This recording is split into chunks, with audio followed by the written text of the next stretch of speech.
Hola, buenas tardes a todas y todos. Mi nombre es Rodolfo Gómez, soy docente de la Universidad de Buenos Aires y voy a estar dictando en este momento, a partir de este momento, esta segunda clase del seminario Estado y Luchas Populares en América Latina. Eh, Esta segunda clase cobra una forma, podría decirse así, más teórica, ¿no? Porque aborda toda una serie de perspectivas, ¿no? En términos más bien generales, de lo que serían las teorías del Estado. ¿M? En clases posteriores van a aparecer algunos complementos de esto que yo voy a decir, y que, digamos, van a focalizar más en América Latina, ¿sí? Nuestro punto de partida tiene que ver con tal vez la que sean las primeras reflexiones o hayan sido, ¿no? Las primeras reflexiones sobre el Estado, ¿no? Estas, digamos, más bien sistemáticas, ¿no? Estas primeras reflexiones uno podría ubicarlas en lo que sería el campo de la filosofía política moderna, ¿m? Sobre todo, digamos, de lo que sería la filosofía política de la modernidad europea, ¿no? Posiblemente estas primeras reflexiones estén ligadas con las perspectivas naturalistas, ¿no? Básicamente uno pensaría en la figura de Hobbes, ¿no? Y su Leviatán, ¿no? Que también van a articularse con lo que serían miradas poquito posteriores, ¿no? Ligadas a lo que sería el llamado contractualismo, ¿m?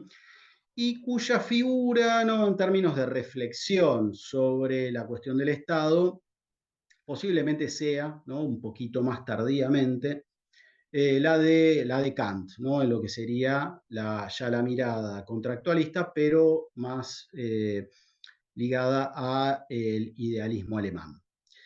Nosotros no vamos a hacer foco en estas perspectivas, ¿no? En la medida en que estas perspectivas tienen, ¿no? Digamos, este trasfondo europeo, este trasfondo, digamos, donde, digamos, el Estado es, ¿no? Como un elemento ordenador, pero sí vamos a hacer referencia a que aparece acá, ¿no? La cuestión de la soberanía y aparece aquí también la cuestión del poder, ¿no? Esto es lo que nos encontramos, por supuesto, ¿no? En la mirada de Hobbes, pero también en algunas miradas posteriores, ¿sí? Estas perspectivas, ¿no? Que en términos muy generales podríamos decir que son filosóficas, fueron desechadas a posteriori o por lo menos cuestionadas, sobre todo en sus aspectos idealistas, básicamente. Aquí, digamos, una de estas perspectivas, ¿no? Que podría ubicarse dentro del campo de la filosofía política, sin duda, ¿no? Pero que se corre en cierto modo de este punto de vista filosófico idealista, es una figura como la de Maquiavelo, donde Maquiavelo retoma, ¿no? Estas cuestiones de la soberanía, etcétera, en relación con la cuestión del poder, ¿no? Este es el motivo por el cual un autor como por ejemplo Althusser retoma, ¿no? Esta mirada respecto de Maquiavelo más ligado a la llamada Realpolitik. ¿Mm? Ahora, si nos vamos acercando, ¿no? En relación con esta cuestión del poder a perspectivas más materialistas, vamos a decirlo así, empezamos a encontrarnos con algunas posiciones que reflexionan sobre el Estado en el campo de la ciencia política, en el campo de la sociología política, ¿no? Y aquí, obviamente, la figura tal vez más importante en lo que sería en el campo de la sociología política es la figura de Weber, ¿no? En relación con el Estado, ¿sí? Tampoco vamos a hacer demasiado hincapié en la perspectiva weberiana respecto del Estado, solo mencionar que para Weber el Estado está ligado, por supuesto, a esa perspectiva de la racionalización social en Weber, está ligado justamente a esta institución, ¿no? A esta organización burocrática, ¿no? En términos weberianos, que es la encargada, digamos, de delimitar un territorio e imponer un orden en ese territorio, ¿no? Ese orden, en el caso de Weber, es un orden democrático, aunque Weber va variando, ¿no? En algunos, esto es muy fuerte en algunos de sus escritos políticos, ¿no? Va variando, ¿no? En esa reflexión, ¿no? Respecto de ese orden democrático, desde puntos de vista que remiten a, por ejemplo, la figura de lo que podría ser una monarquía parlamentaria o hacia una mirada, digamos, más republicana, ¿no? Y este Estado es obviamente el que impone el orden en la medida en que posee el monopolio legítimo de la violencia, ¿no? Este es el punto de vista beberiano sobre el que nos vamos a quedar aquí, ¿sí?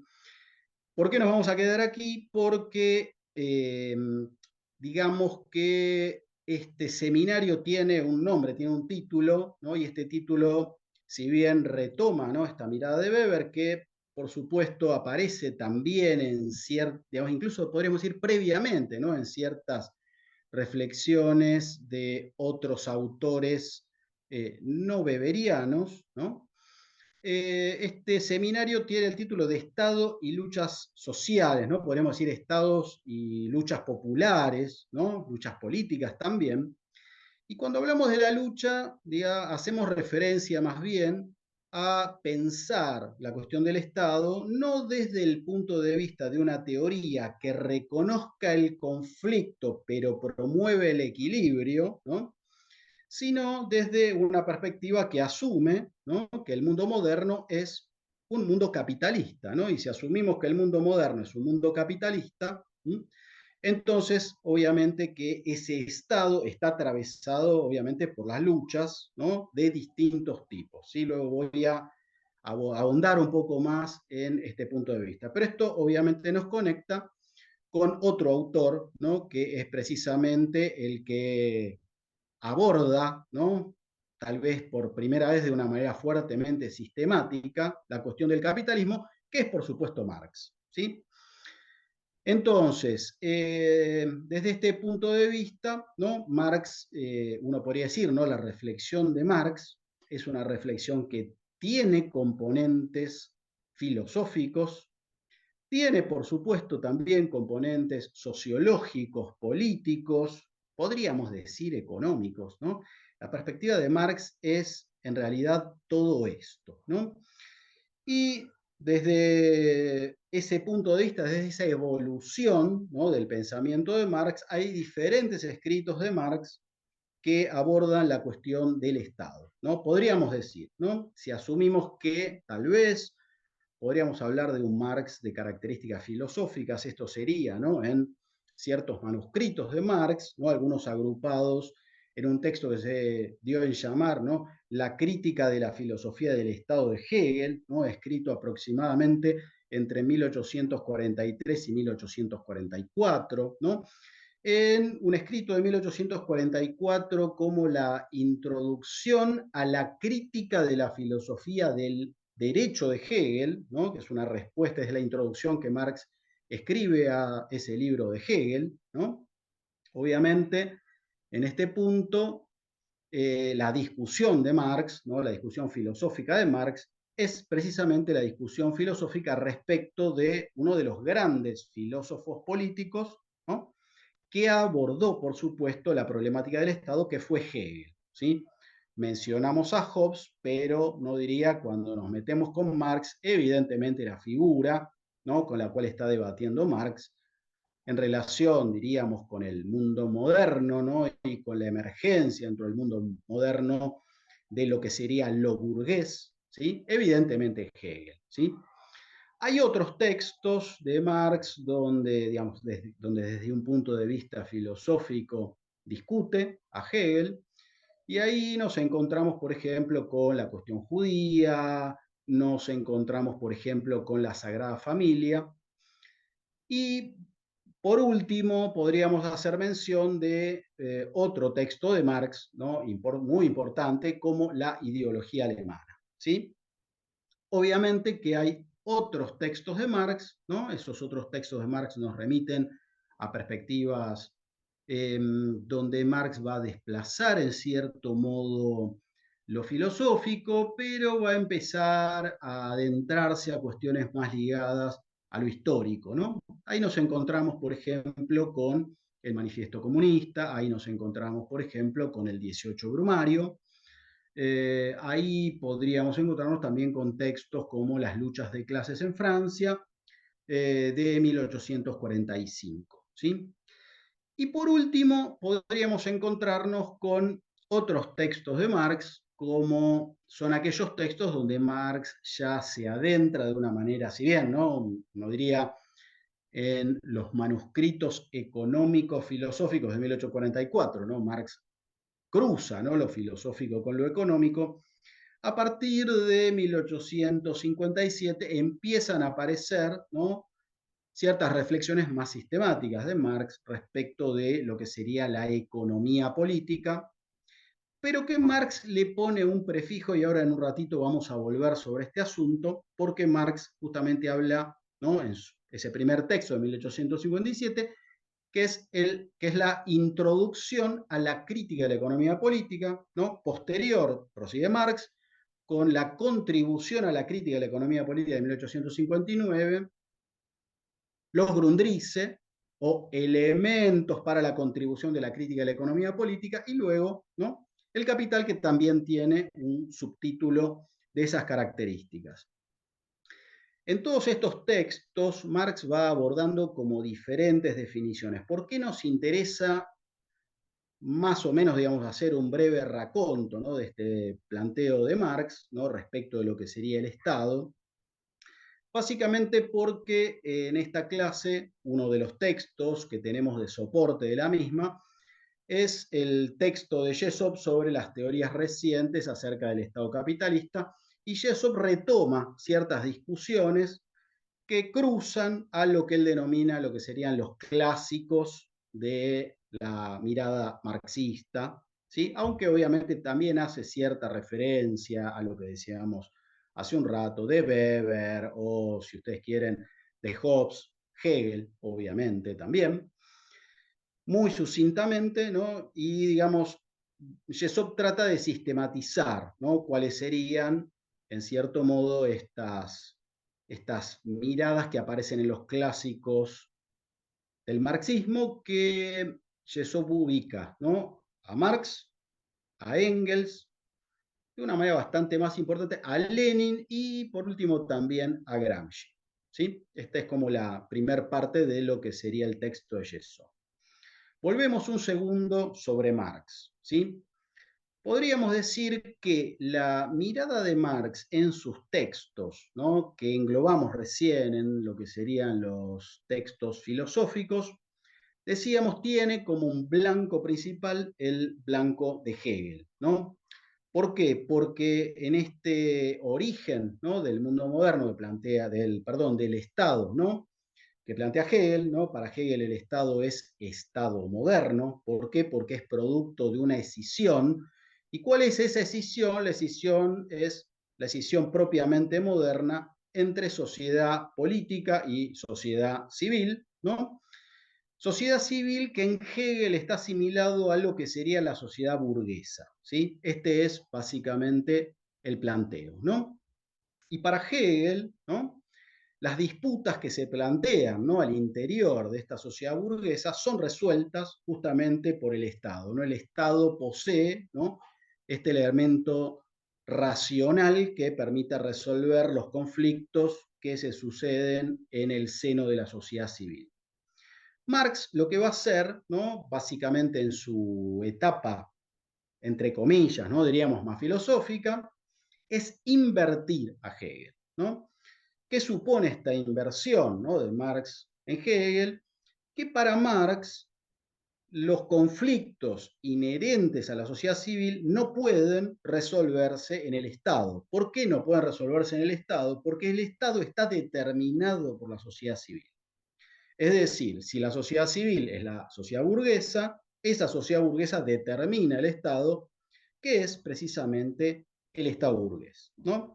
Ahora vamos también a hacer una referencia a otra cuestión que aparece ahí en relación con la problemática de la burocracia, ¿no?, que es de algún modo aquel elemento que lleva a Hegel también a hacer referencia a este Estado, ¿no? Como una especie de institución que, al estar por encima, ¿no?, de la sociedad burguesa, permite la racionalización o la racionalidad de la misma respecto de los conflictos de la sociedad civil. Pero, ¿no?, sintetizando, podríamos decir, para Marx, ¿no?, los conflictos no se resuelven en el Estado, digamos, en la medida en que el Estado es precisamente Estado burgués. Y esto porque Hegel no está viendo en el seno de la sociedad civil algo que Marx ya comienza a ver de una manera bastante temprana, que es justamente la aparición del proletariado, ¿sí? Proletariado que quiere decir, en el caso de Marx, ¿sí?, aquel grupo social que solo posee su propia prole. ¿Esto qué quiere decir? Que proletariado, en este caso, ¿sí?, es justamente el ámbito de los desposeídos, ¿no? El ámbito justamente de los que no poseen propiedad privada, y al no poseer propiedad privada no poseen interés, ¿no? Entonces, ¿esto qué indica? Que el proletariado, en tanto y en cuanto no posee intereses particulares, es el que puede representar los intereses universales, ¿no? Y en este punto, al representar esos intereses universales, es justamente el que puede recuperar la comunidad perdida, ¿no? De ahí, obviamente, la palabra comunismo, ¿no? La vuelta, diríamos, a la comunidad, la vuelta de la escisión burguesa moderna. Una segunda, vamos a decirlo así, definición que todavía encuentra esta impronta filosófica es la que Marx nos refiere precisamente en la ideología alemana, donde el Estado aparece como una comunidad ilusoria. ¿Por qué ilusoria? Porque ese Estado sigue siendo Estado burgués y es el Estado que representa el interés particular, pero lo presenta como interés general, ¿no? Es decir, que acá encontramos, ¿no?, una mirada del Estado que podríamos definir a grandes rasgos como ideológica, ¿no? Y acá, digamos, la figura de lo ideológico, ¿no?, en los términos de Marx, remite a la famosa distorsión, ¿no? Es decir, el Estado se presenta como representando intereses generales cuando en realidad representa intereses particulares, es decir, los intereses de las clases dominantes, ¿no?, de los distintos sectores de la burguesía, etc. Bien, dicho esto, pasa Marx a toda una serie de definiciones, ¿no? En el Manifiesto Comunista, el Estado como el comité que administra los negocios comunes de la burguesía, el Estado como un instrumento de dominación de clase. Esta es una definición también bastante fuerte y bastante importante. También a posteriori aparece en el 18 Brumario dos definiciones del Estado, una donde Marx fustiga de manera bastante importante a la burocracia, ¿no? Allí el Estado es una boa constrictora que tapona los polos de la sociedad civil, los poros, perdón, de la sociedad civil, no la deja respirar, ¿no? El Estado es como algo que se asienta por sobre la sociedad civil.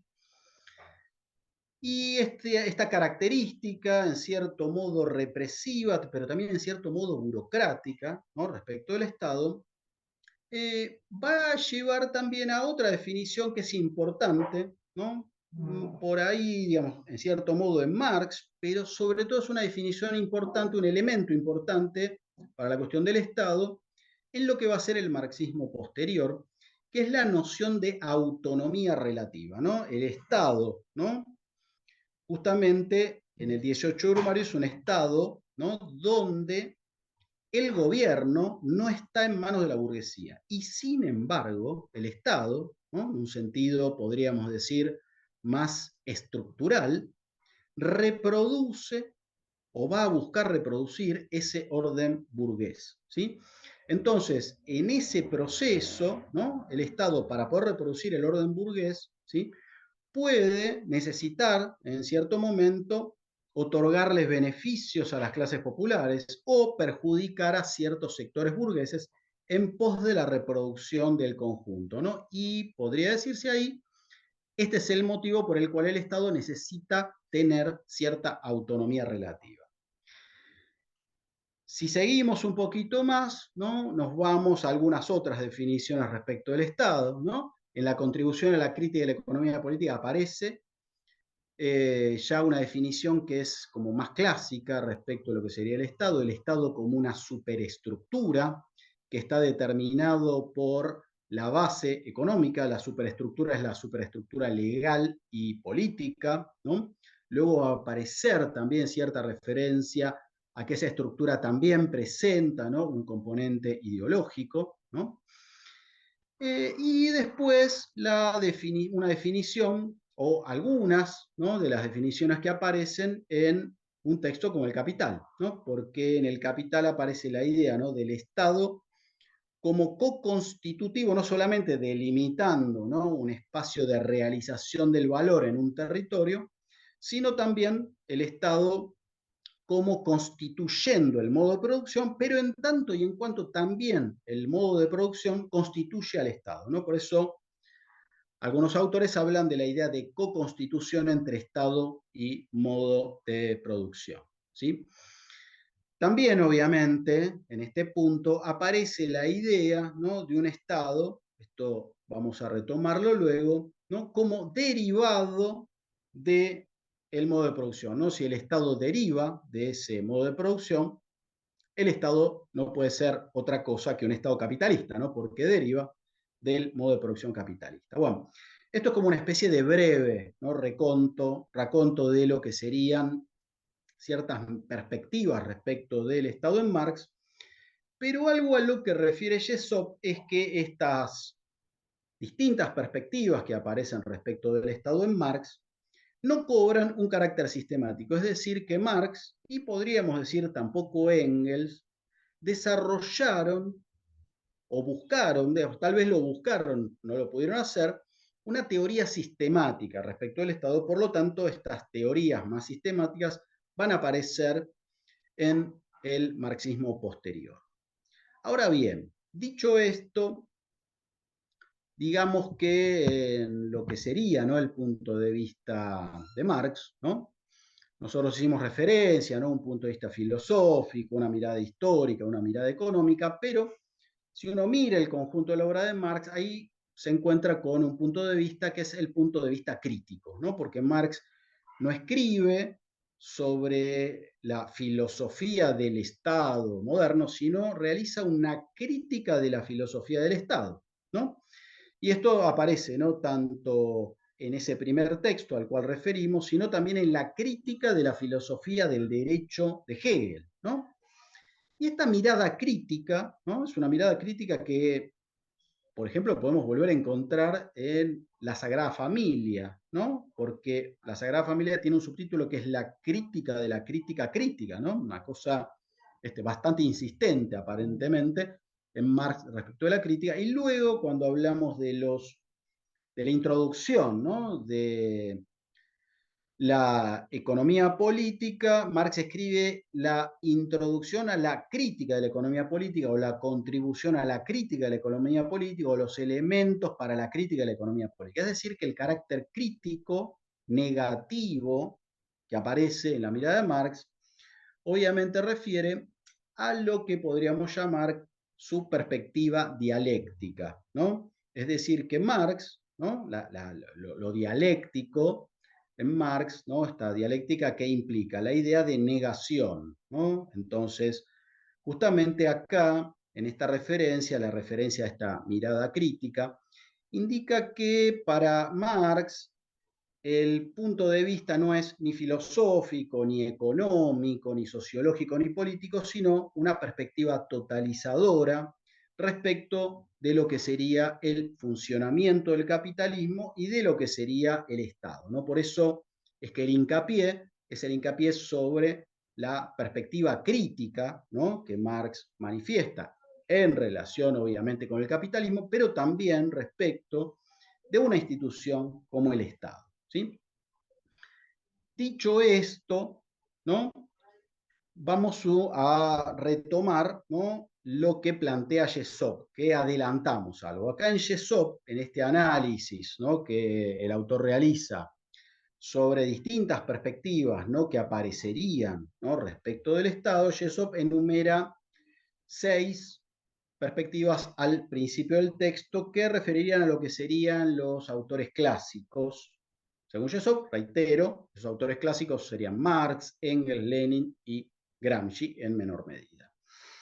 Esta perspectiva, estas definiciones, la primera de estas remite a un punto de vista que posiblemente tenga que ver en Jessop. Jessop presenta básicamente una suerte de interpretación general respecto de los textos de Marx y del marxismo.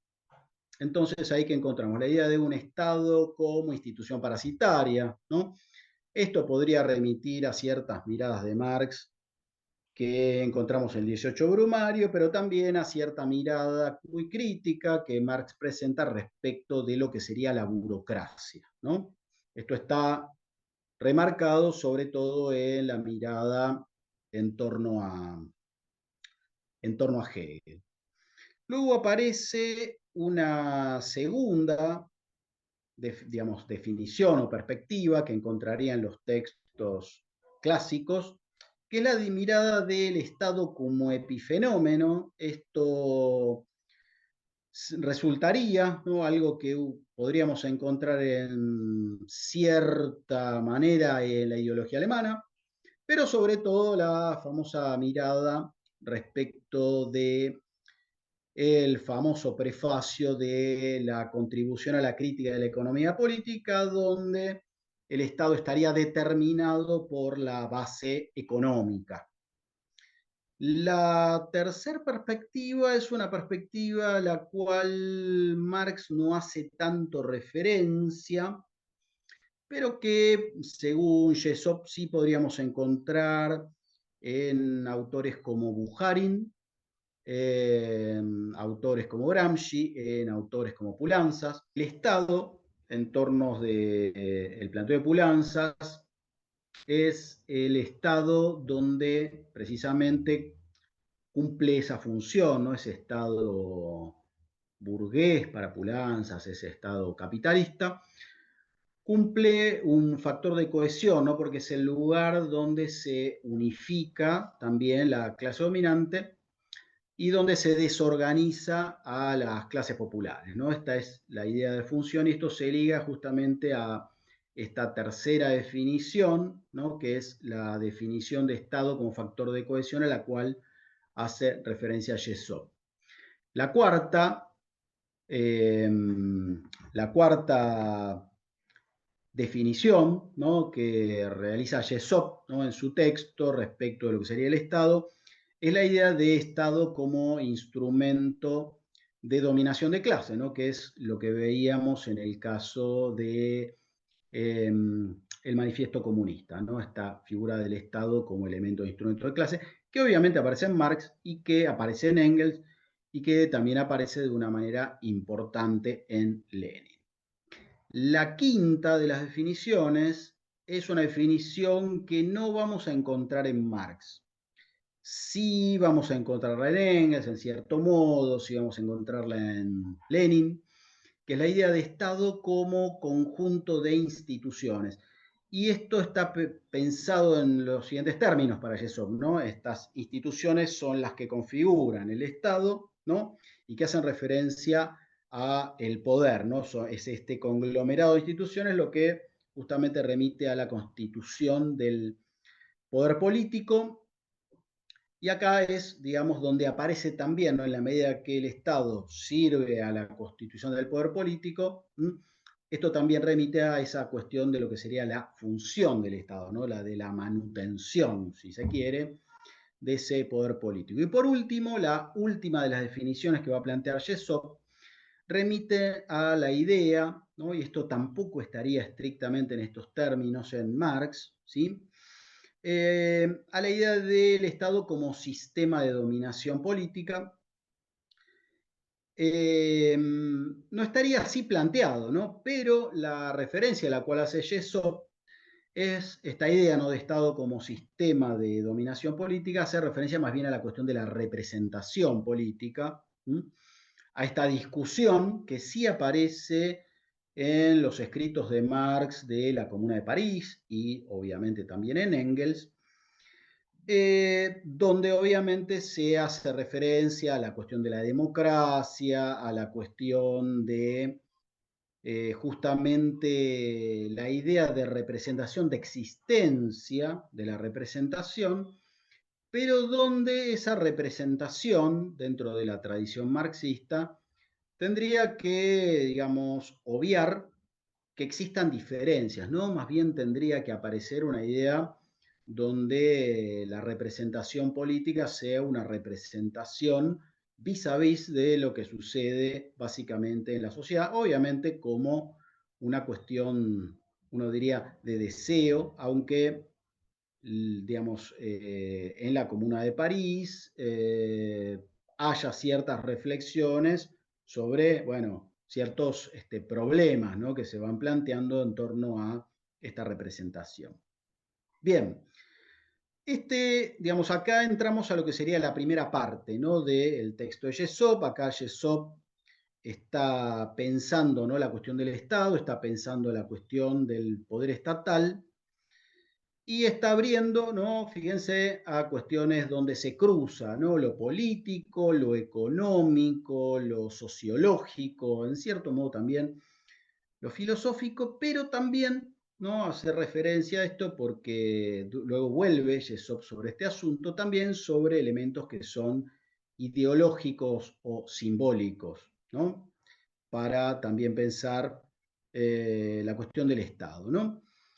Dicho esto, Jessop vuelve y dice, bueno, esto respecto a los clásicos, acá no hay una idea sistemática, donde aparece, ¿no?, dentro de la tradición marxista, algunas reflexiones que serían más sistemáticas, sobre las cuales poder avanzar, ¿no?, y aproximarnos a teorizaciones más recientes, ¿no?, respecto a lo que sería el Estado capitalista. Ahí hay una referencia a dos autores que son como los clásicos, que hacia fines de la década del 60 son algunos que empiezan a pensar, ¿no?, la cuestión del Estado. Recordemos que nos habíamos quedado en los clásicos y el último de los clásicos era Gramsci, ¿no? Obviamente estos dos autores a los que refiere Jessop son Miliband y Poulantzas. Obviamente la referencia, ¿no?, a Miliband y Poulantzas, al debate que a fines de la década del 60 se produce entre estos dos autores, ¿no?, respecto de lo que sería una caracterización del Estado capitalista, no pueden soslayarse, ¿no?, que por supuesto están atravesadas por formulaciones que previamente, ¿no?, hicieron, por un lado, Lenin en torno a esa caracterización del Estado como instrumento de opresión de clase, pero también a cómo Gramsci en sus cuadernos va a reformular esta mirada, ¿no?, agregando esta idea del Estado ampliado, ¿no?, donde el Estado, para dominar, necesita, ¿no?, el elemento de la construcción hegemónica, ¿no? Es decir, el Estado no domina solamente a partir de la represión, sino que también debe generar mecanismos políticos de consenso, no solamente entre las clases dominantes, sino también entre las clases dominantes y las clases subalternas, ¿no? Algo que, por supuesto, podríamos rastrear y conectar con elementos que aparecen, por ejemplo, en el 18 Brumario.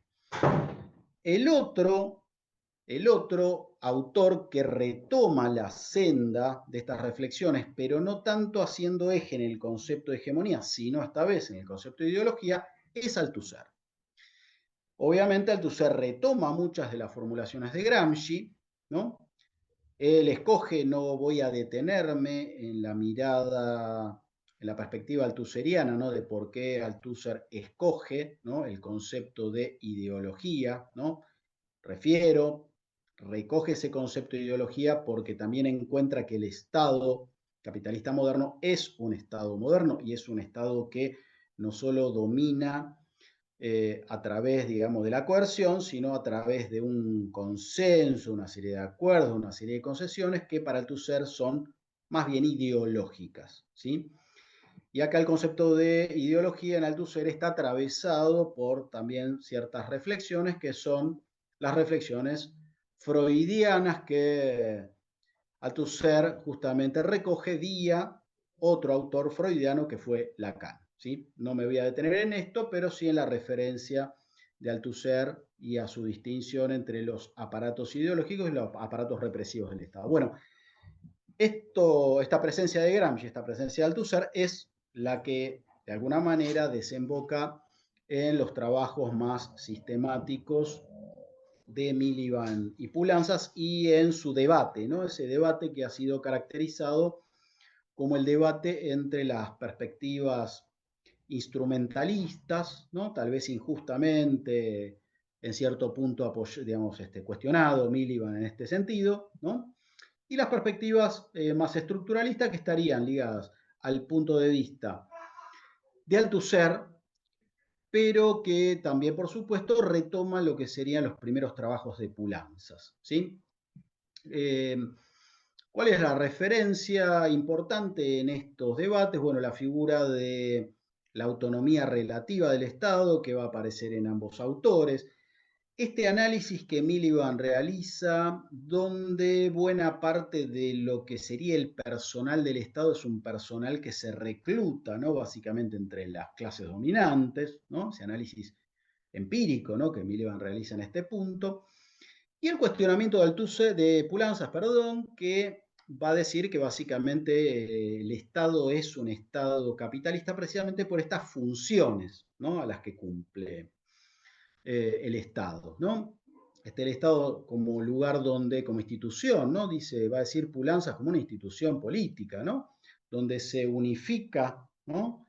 El bloque en el poder, ¿no? Lo que serían las distintas fracciones burguesas, y por un lado la función de desorganizar a las clases populares, ¿no? A las clases trabajadoras. Esta es, digamos, esta referencia es a lo que serían las dos primeras miradas, ¿no? Que desde el marxismo y de un modo más sistemático remite a justamente, y de modo más reciente, estamos hablando de un debate que empieza hacia fines de la década del 60 y que llega más o menos hacia mediados de la década del 70, ¿no? Culmina obviamente con la muerte de Poulantzas. Y una segunda mirada a la cual va a hacer referencia Jessop es lo que él denomina, ¿no? Aunque también en este caso estamos hablando, ¿no? De una mirada que está atravesada por cierto marxismo, ¿no? Por una impronta marxista importante, ¿no? Porque esta segunda mirada, a la cual hace referencia Jessop, es una mirada que, a diferencia de este debate entre Miliband y Poulantzas, incorpora cuestiones que tienen que ver con la economía política. Entonces, esta segunda mirada es lo que Jessop denomina las perspectivas neo-ricardianas. ¿Por qué? Porque estas perspectivas retoman cuestiones que tienen que ver con el funcionamiento de la ley del valor, y sobre todo con un elemento que es importante también a la hora de pensar la cuestión del Estado en relación con el funcionamiento de la economía, que es una ley, ¿no? A la cual hizo referencia Marx, que es la ley de la tendencia decreciente de la tasa de ganancia, ¿no? Es decir, a medida que se desarrolla, ¿no? Y que van apareciendo, ¿no? Nuevos elementos productivos en el desarrollo del capitalismo, ¿no? Se produce un proceso de competencia, se produce un proceso de expansión, ¿no? Y en este proceso de expansión capitalista, digamos, esto encuentra un límite y ese límite es el que fuerza a la aparición de la tendencia decreciente de la tasa de ganancia.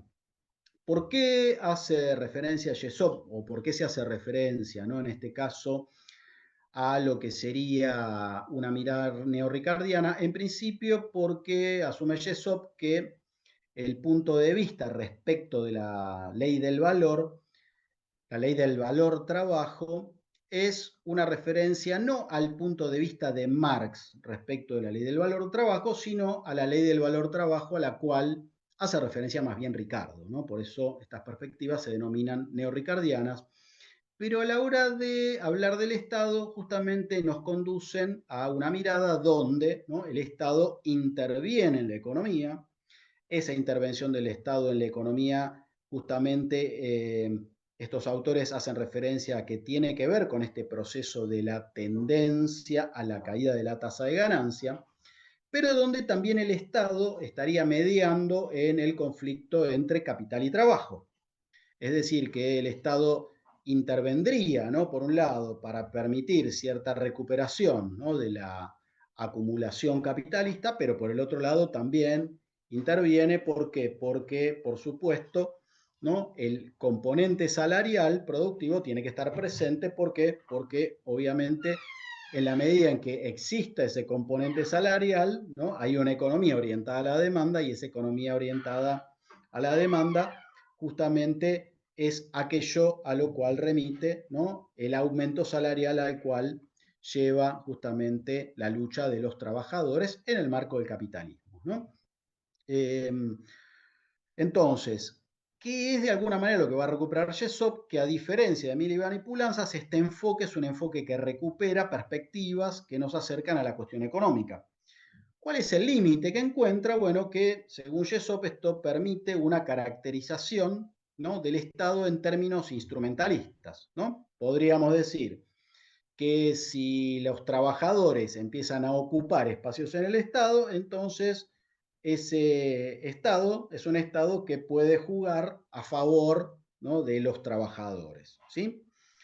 Y aquí es donde va a introducir una tercera orientación, ¿no?, para lo que serían las miradas modernas, ¿no?, respecto al Estado capitalista, Jessop, que es lo que él llama el enfoque del Estado como capitalista colectivo ideal. Y aquí hace referencia a una escuela que Jessop denomina la escuela de la lógica del capital, ¿no? Otros autores hacen referencia a esta escuela como la escuela de la derivación del capital. Aquí nos encontramos con dos perspectivas, ¿no? Podríamos decir, en principio, la primera perspectiva a la cual hace referencia Jessop es la perspectiva de la Universidad de Berlín, ¿no? Los primeros trabajos que encontramos en este punto de vista es justamente esta. Aquí encontramos justamente, por un lado, la figura de Elmar Alfater, ¿no? Por el otro autor al cual hace referencia Jessop es la figura de Iaffe, ¿no?, un autor menos conocido que Alfater. El Estado sería, en este caso, un Estado entendido como capitalista colectividad, es decir, sería, obviamente, un Estado capitalista, y este Estado capitalista es el Estado que interviene justamente para justamente, ¿no?, la función que cumple el Estado es, de algún modo, articular las distintas fracciones capitalistas, ¿no?, que obviamente tienen lugar en la sociedad capitalista. Este Estado, digamos, tiene en cierto modo una autonomía, ¿no? No estaría tan ligado justamente a lo que sería el proceso, digamos, mercantil, ¿no? Y como esto es así, es el Estado quien puede intervenir en el campo de la economía para, por ejemplo, hacer carreteras, intervenir en el ámbito de la educación pública, ¿no? Intervenir en el ámbito de la inversión en ciencia y tecnología, precisamente para impactar, ¿no?, en este proceso de reproducción, ¿no? Por eso el Estado es un capitalista colectivo ideal. Obviamente puede perjudicar aquí también a ciertas fracciones del capital, ¿no?, en detrimento de la reproducción del capital en su conjunto. Este enfoque, va a decir Jessop, tiene como un segundo momento, que es el momento que se desarrolla en la Universidad de Frankfurt, ¿no? Aclara que no hay que confundir esto con... no hay que confundir esto con lo que sería la tradición de la Escuela de Frankfurt, ¿no? Que ahora vamos a justamente ver que hay otro componente que se liga con algo que aparece en la vieja Escuela Crítica de Frankfurt, pero acá estamos hablando de un autor como por ejemplo Joaquín Hirsch, ¿no? Müller, Neusus, estos son los autores a los cuales hace referencia Jessop. ¿Por qué? Porque son los que van a introducir, digamos, dentro de lo que sería el derivacionismo, ¿no? Hasta acá, ¿no? En la mirada de Alphater, ¿no? El Estado pareciera cumplir funciones que serían más bien de reproducción del capital, ¿no?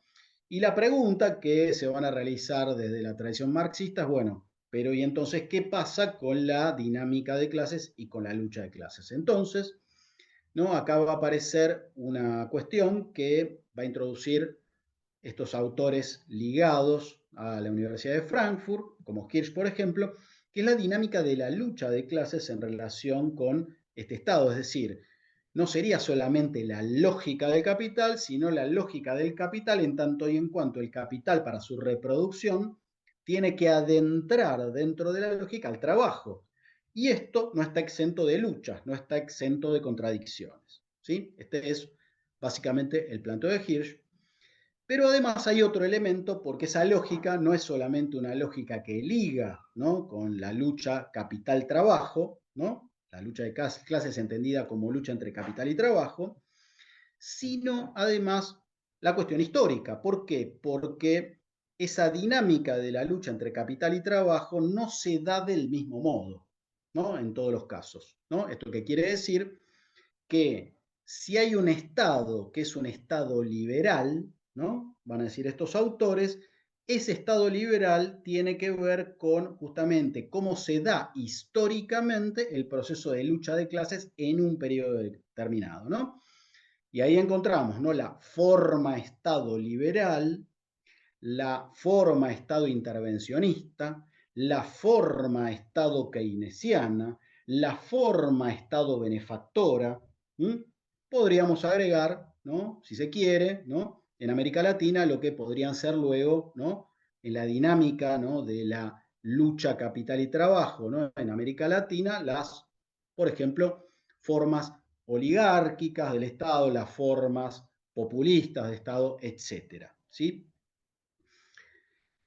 Otro elemento al cual va a hacer referencia, u otra de las perspectivas más cercanas a las cuales va a hacer referencia Jessop, es la referencia a lo que él denomina el capitalismo de Estado, ¿no? Las teorías que hacen referencia, ¿no? Al capitalismo monopolista de Estado.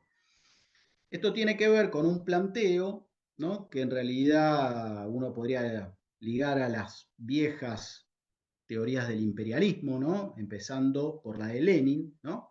Para Lenin el imperialismo como etapa superior del capitalismo remite básicamente a la idea que ese imperialismo es un capitalismo de monopolios, ¿sí? Entonces, ¿cuál es la referencia que va a aparecer acá? La referencia es a que ese capitalismo de monopolios, ¿no? Que se empieza a imponer, ¿no? Diríamos en la Primera Guerra Mundial, ¿no? A la que Lenin caracteriza como una guerra interimperialista. ¿Por qué? Porque es una guerra de disputa territorial, ¿no? Por la llegada justamente de las empresas monopólicas, ¿no? Sobre todo, digamos, a lo que sería África, ¿no? Pero no solamente, ¿no? Ese capitalismo de monopolios que implica, ¿no? Que el capitalismo moderno sería un capitalismo de monopolios, ¿sí? Y acá, digamos que hay una perspectiva donde, ¿no? El Estado se articularía con los monopolios. Este es básicamente el planteo. Este planteo es el planteo que retoma Horkheimer, ¿no? Hablando, digamos, de la Escuela Crítica de Frankfurt, en un texto de 1940 que se llama El Estado Autoritario, ¿no? Ahí Horkheimer hace referencia justamente que el Estado autoritario es el momento, ¿no? En el cual el Estado se articula con los monopolios, ¿no? Esta figura es un tanto polémica en el caso de Horkheimer, no así en los teóricos de lo que sería el capitalismo monopolista posterior.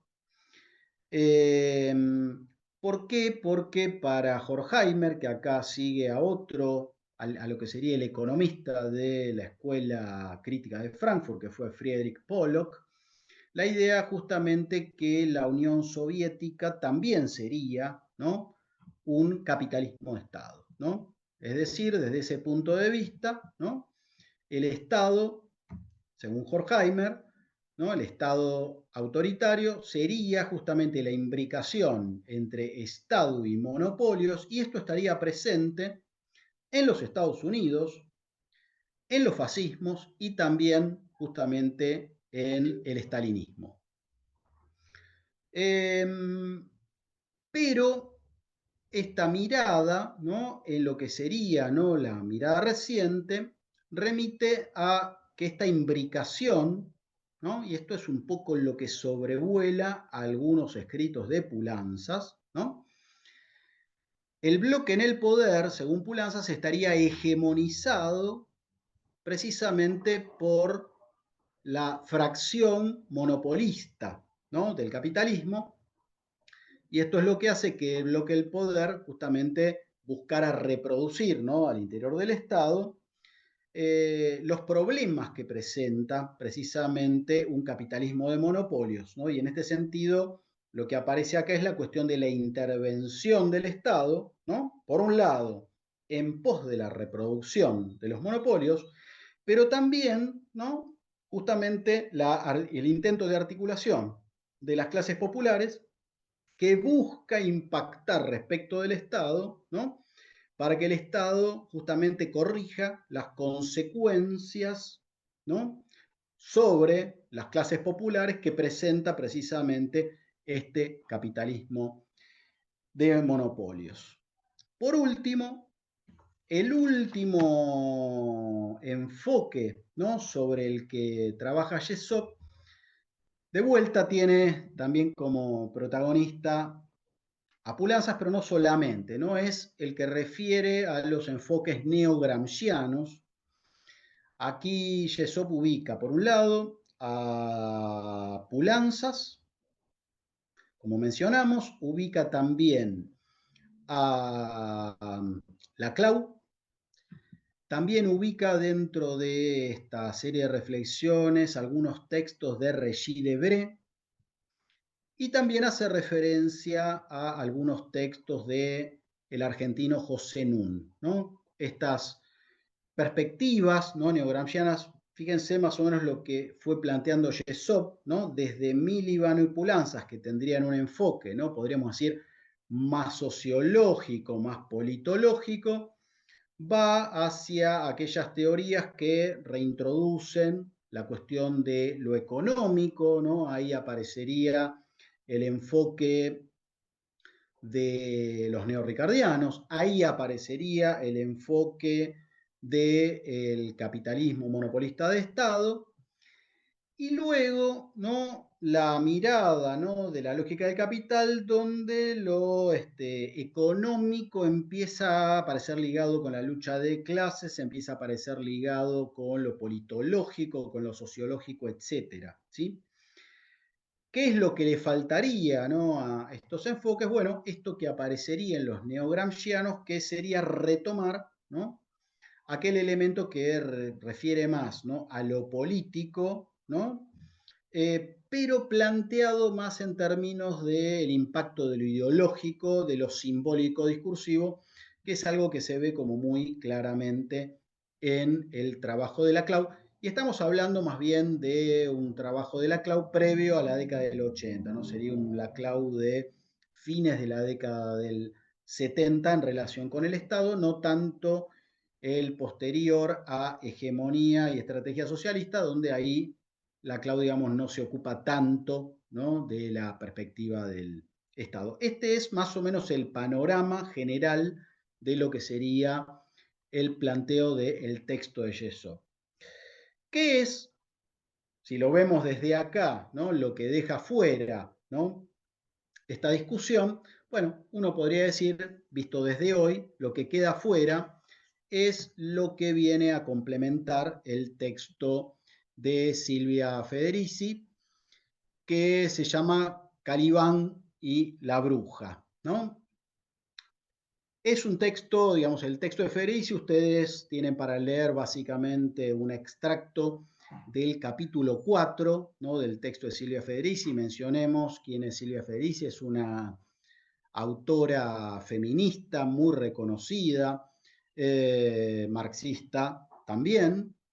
Y este texto es realmente interesante porque aquí Federici retoma buena parte de lo que mencionamos acá, de lo que sería la tradición marxista, porque cruza, ¿no?, discusiones que remiten a lo filosófico, lo histórico, lo político, lo económico, atravesado todo eso, ¿no?, por una perspectiva de género, ¿no?, por una perspectiva, mejor dicho, ¿no?, más que de género, podríamos decir por una perspectiva feminista. ¿Qué es lo que va a argumentar Silvia Federici aquí?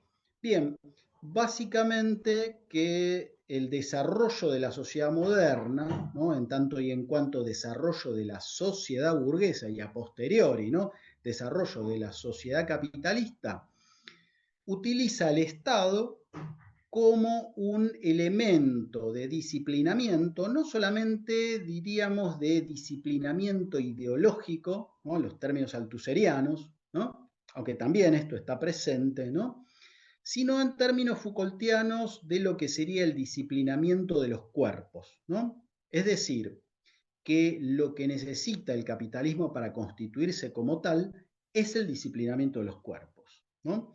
Y acá es donde aparece el elemento más interesante, porque Federici justamente no hace referencia solamente, ¿no?, al disciplinamiento, ¿no?, del cuerpo de los proletarios, ¿no?, o de los campesinos, ¿no?, a los cuales por supuesto hace fuerte referencia, sino obviamente al disciplinamiento de las mujeres, ¿no? En este punto, ¿no?, el establecimiento del patriarcado es un establecimiento inherente justamente a la acumulación originaria, ¿no? Hubo acumulación originaria porque ese disciplinamiento también se instaló en términos de justamente la aparición del patriarcado, ¿no?, lo cual supone un disciplinamiento de la mujer, ¿no?, de justamente, ¿no?, la discusión respecto de aquellas mujeres díscolas, ¿no?, de aquellas mujeres cuestionadoras, de aquellas campesinas que iban en contra de lo establecido, ¿no? Y frente a esto, justamente lo que hace, ¿no?, el capitalismo es jugar a favor, ¿no?, de una mujer madre, de una mujer que sea básicamente un instrumento de reproducción. ¿Por qué? Porque justamente había que crear mano de obra, ¿no? Y el capítulo es formidable porque precisamente esto fue posible, ¿no?, dice Federici, a partir justamente del fenómeno de la caza de brujas, ¿no? La caza de brujas era la caza, ¿no?, de aquellas, la caza y obviamente el asesinato, ¿no?, de las mujeres, ¿no?, de aquellas mujeres que se oponían al orden establecido, es decir, de aquellas mujeres, ¿no?, que justamente hacían referencia a la magia, ¿no? La magia, ¿no?, era vista por ese orden moderno, racionalista, dominante, ¿no?, justamente porque la magia permitía la rebelión, ¿no? ¿Y qué era lo que hacían estas brujas? Obviamente magia. ¿Por qué? Porque se rebelaban en contra de lo establecido y que era necesario disciplinarlas, disciplinar sus cuerpos, ¿no?, y volver a sus cuerpos un instrumento de reproducción. ¿Por qué? Porque era necesario crear la fuerza de trabajo que produjera el proceso de acumulación originaria, ¿sí?